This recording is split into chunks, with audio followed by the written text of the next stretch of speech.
नमस्कार, मैं हूं प्रसून। मुख्तार अंसारी की मौत हो चुकी है, लेकिन सवाल अभी भी बड़ा है। क्या मुख्तार गैंग का खात्मा हो चुका है? तो इसका जवाब है नहीं। मुख्तार गैंग के तमाम शूटर अभी भी जिंदा हैं और देश के लिए बड़ा खतरा है। इसमें पहला नाम आता है अताउर रहमान का, जिसका नाम कृष्णानंद राय हत्याकांड से भी जोड़ा गया और रुंगटा अपहरण और हत्याकांड से भी जोड़ा गया। रुंगटा वीएचपी के कोषाध्यक्ष भी थे और कोयला व्यापारी भी थे। अताउर रहमान मुख्तार का चचिया ससुर यानी मुख्तार की पत्नी के पिता का सगा भाई था। उसी ने मुख्तार की शादी अपनी भतीजी से करवाई थी।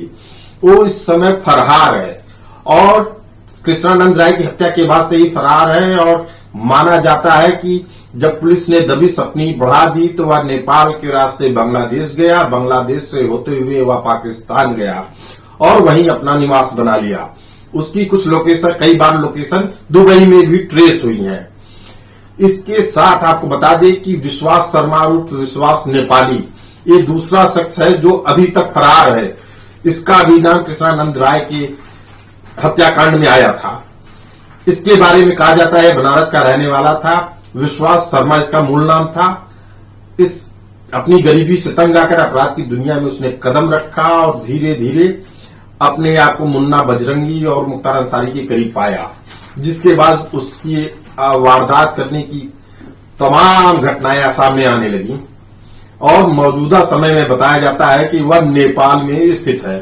कई बार उसके ऊपर आरोप लगे कि वह इस समय भारत की खुफिया एजेंसियों का भी मुखबिर बन चुका है, लेकिन ये डबल एजेंट के तौर पे काम करता है। इसके ऊपर यह भी आरोप लगा हुआ है कि यह मुख्तार अंसारी के परिवार को फंड प्रोवाइड करवाता है और लॉजिस्टिक प्रोवाइड करवाता है।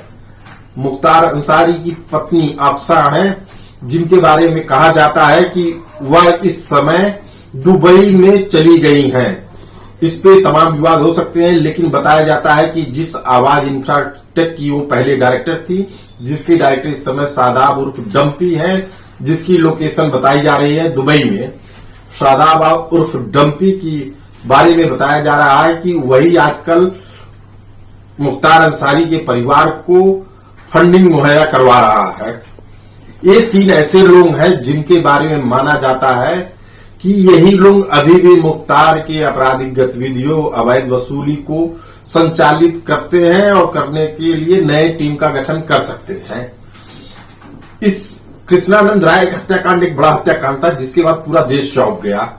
उसमें पहला नाम आया प्रेम प्रकाश सिंह उर्फ मुन्ना बजरंगी का, जिसको जेल में विरोधी गैंग ने मार दिया। दूसरा नाम था संजीव जीवा, इसकी कोर्ट में विरोधी गैंग ने हत्या करा दी।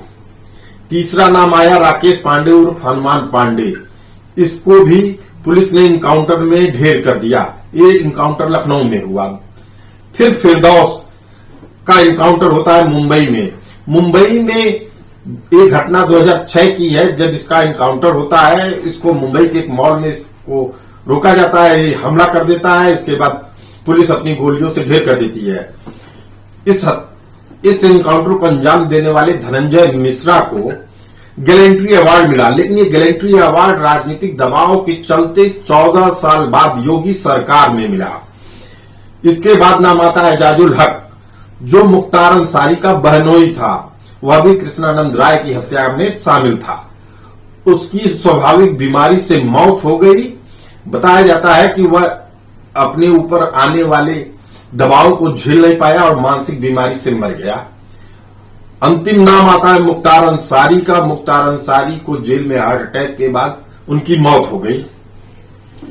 आपको बता दें कि विधायक कृष्णानंद राय और जनवरी 1997 में कोयला व्यापारी और वीएचपी कोषाध्यक्ष नंदकिशोर रुंगटा अपहरण और हत्याकांड में मुख्तार अंसारी के ससुर का सगा भाई अताउर रहमान उर्फ बाबू सिकंदर अभी तक फरार है। अताउर रहमान उर्फ बाबू के बारे में सूत्रों की माने तो माना जाता है कि वह अभी भी आपराधिक गतिविधियों, यहां तक कि आतंकवादी गतिविधियों में भी शामिल होकर सक्रिय रूप से काम कर रहा है।